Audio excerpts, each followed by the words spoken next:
the agonist for Dorsey would be your antib. The antagonist would be the gastroc and the soleus. So we're going to do a little example, a fun little game. Now I want you guys just to tap your foot. Just at this cadence right now. How long do you think you could do this for? A long time. Long time. So what do you think, which muscle fibers are working? Type 1. Good. So this is a lot of endurance here. So now what I want you to do is you will win $100 if first person get 100 taps. Go. Boom, boom, boom, boom, boom, boom, boom, boom, boom. Go, go, go, go, go, go, go, go, go, go, go, go. As fast as you can. Go, go, go, go, go, go, go, go, go, go, go, go. Come on, come on, come on, come on, come on. Go, go, go, go, go, go, go, go, go, go, go, go, go, go. You might start feeling a little bit of a burn, right? That's going to be fast glycolysis. That burn is going to be lactic acid, which is very quickly converted into lactate, which can be used via the Cori cycle and energy production. So what you're going to find is we can go back to this though, right? So we just fatigued out those type 2s. They're fucking tired. They're calmed down now. We're going to go back to type 1. It's aerobic. So notice how the muscle, the brain is sending a message to type 2, but then when they fatigue out, they're going to go over to type 1. That's the motor unit recruitment. So type 2, which are fast, high threshold, once they're fatigued, they can't come back in. And so you can't tell yourself, just go faster.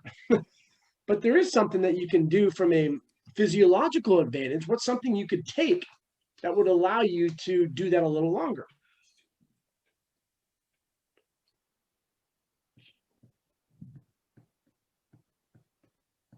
Ooh, John's looking back and forth like, the fuck you talking about? I didn't hear the question, I don't think. Okay, so we did our little test right now. And let's say you fatigued out around 35, 40 reps. You got that burn. So there's something that you can take that would allow you to maybe get to 50 reps before you get that burn. Creatine? Good.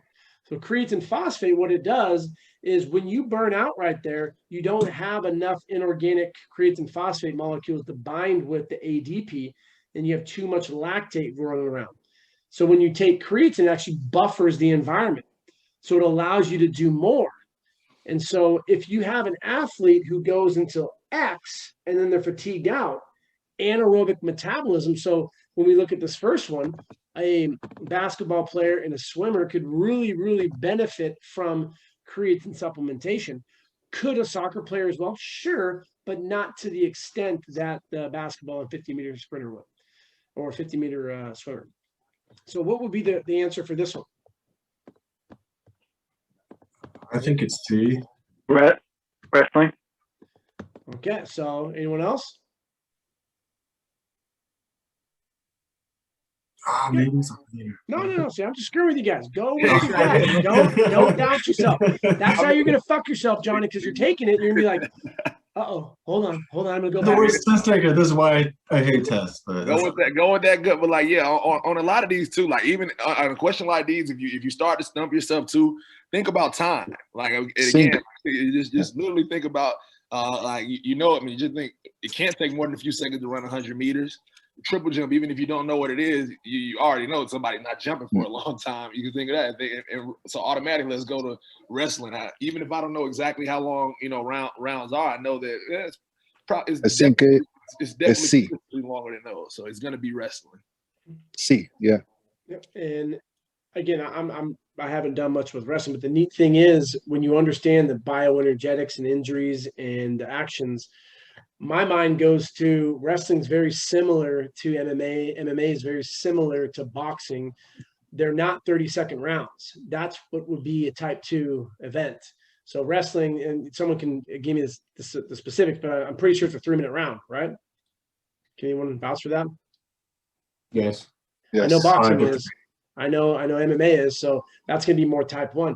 Now, where people will get confused is about, well, I think that it's important to be powerful. Yeah, sure. But we're looking at the 2 most important things when it comes to bioenergetics. And what are those 2 most important things? Energy. Huh?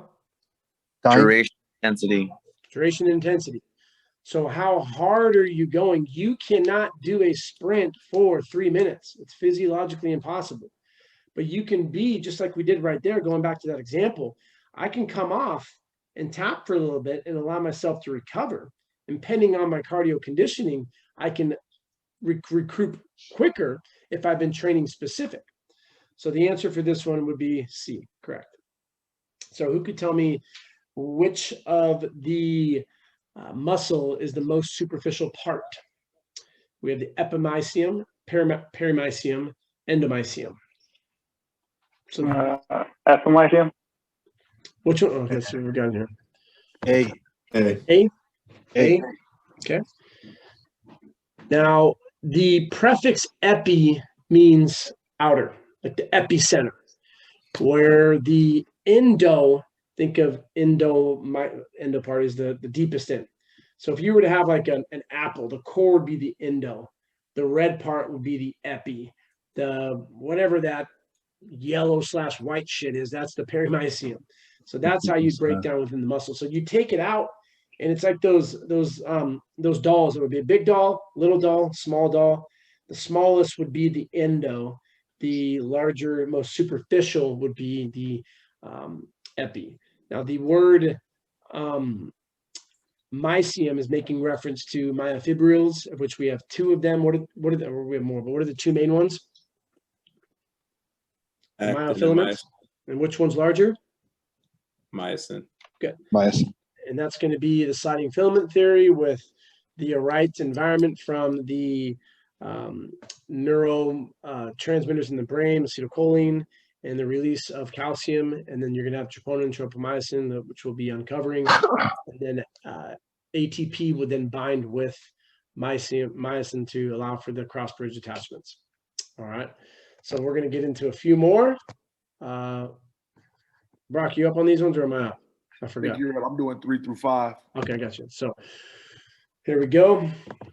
Which of the following is the third class? Oh, so what I also want to just highlight real quickly.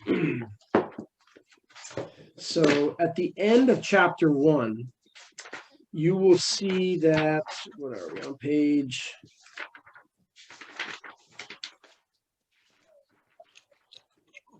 (18, 17, and 18). Now, when we look at like our study guide, what we're going to give you guys, let's see, let me do all messy here in a second.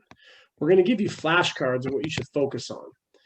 So it's not saying that these other ones are not important, but these are the ones that you're going to be tested on. These are the ones you're going to see on the exam.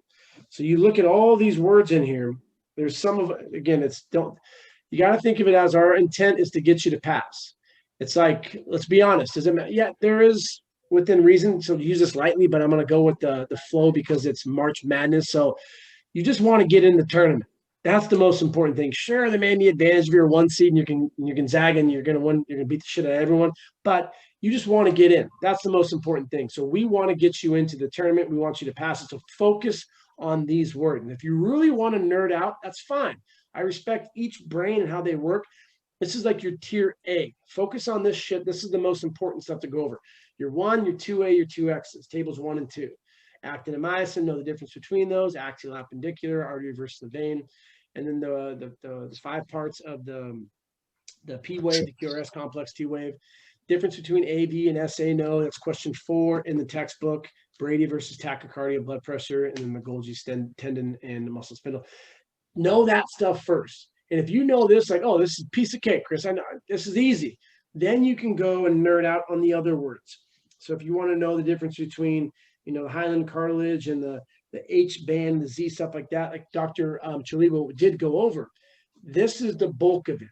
You're going to see some questions like that, but it's going to be 1 or 2. And you look at the whole context of the exam, that's going to be a %. So this is the stuff that you really need to focus on. So then we're going to get into levers. So chapter 2, so start on page 19. So which of the following is a third class lever? We got 3 of them, 1, 2, and 3.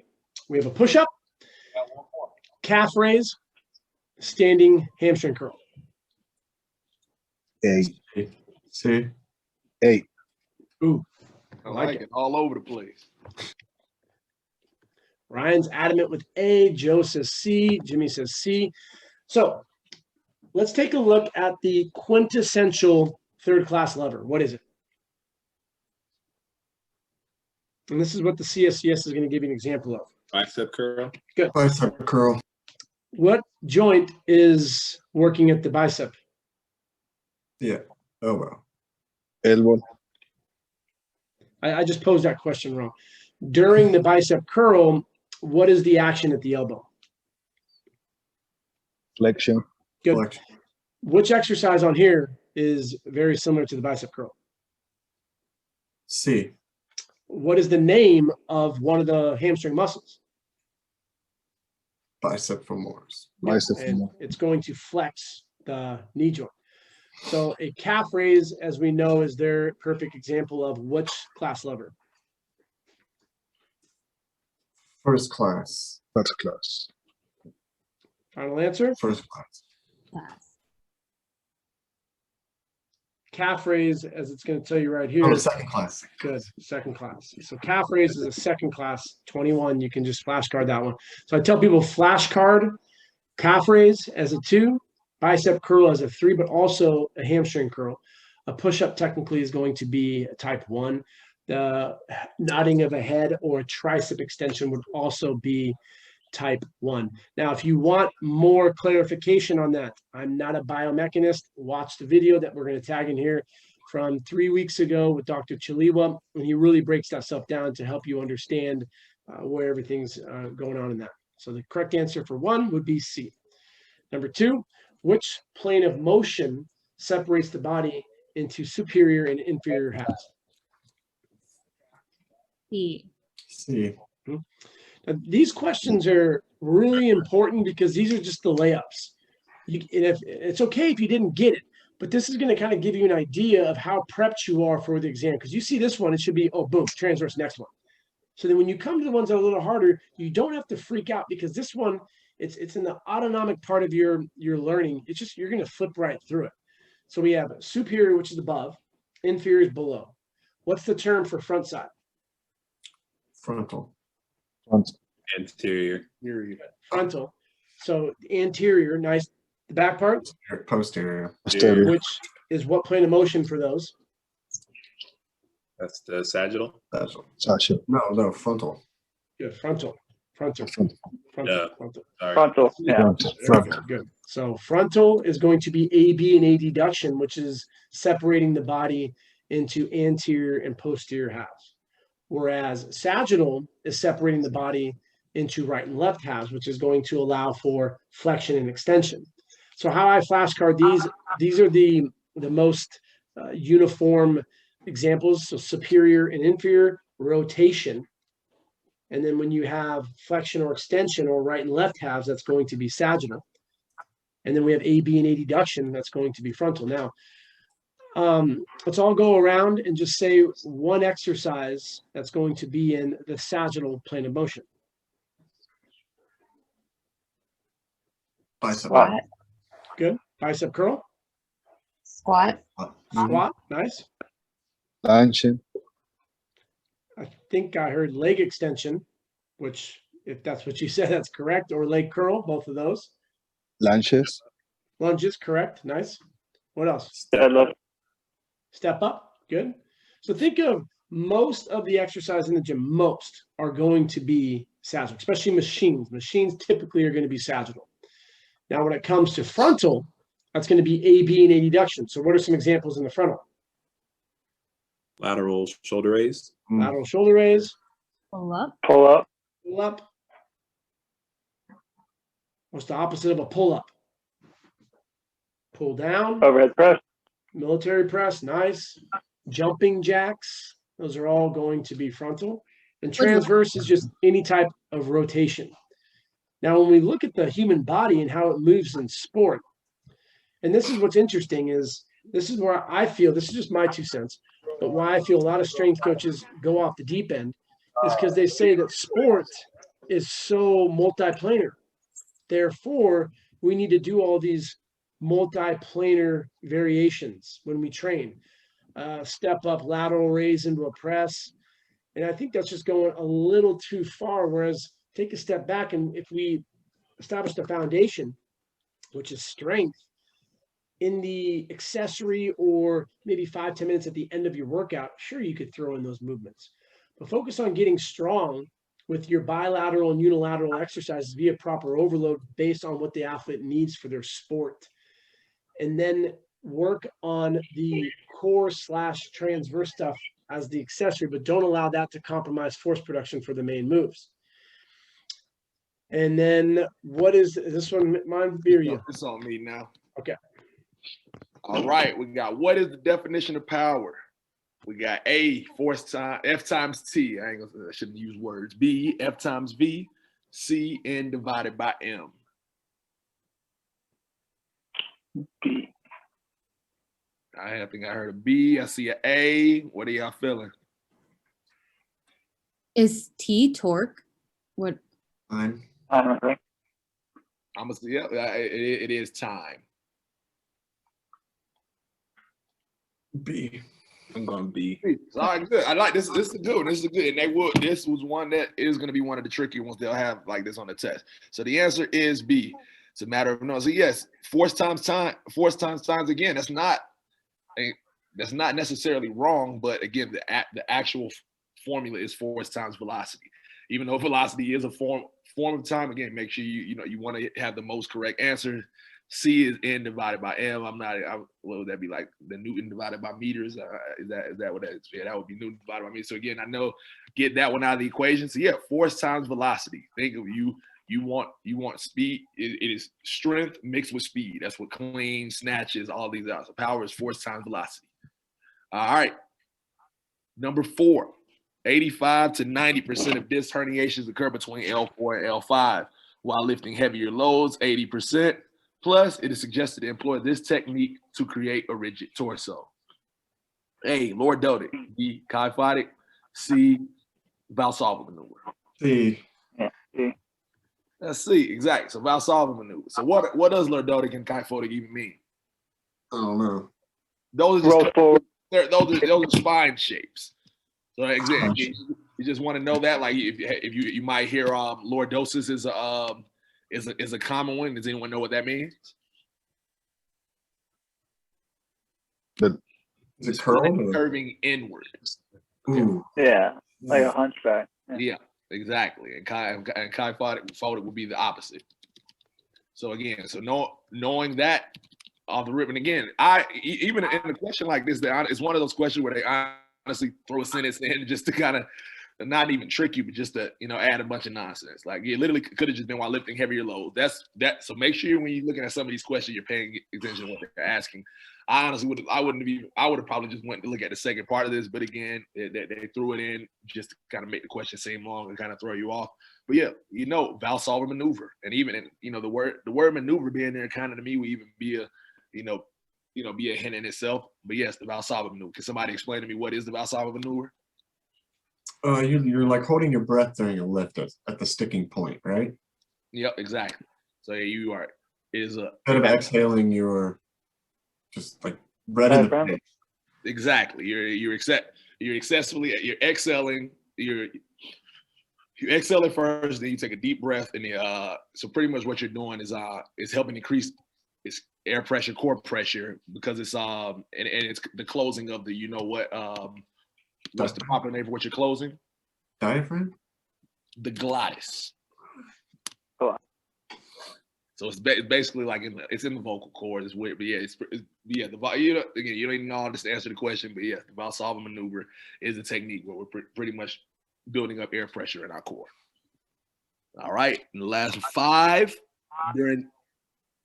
during a plank, what type of muscular contraction is taking place? We have concentric A, B isometric, C eccentric.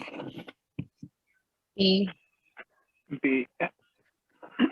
So exactly. So what is concentric? Okay. Shortening. Exactly.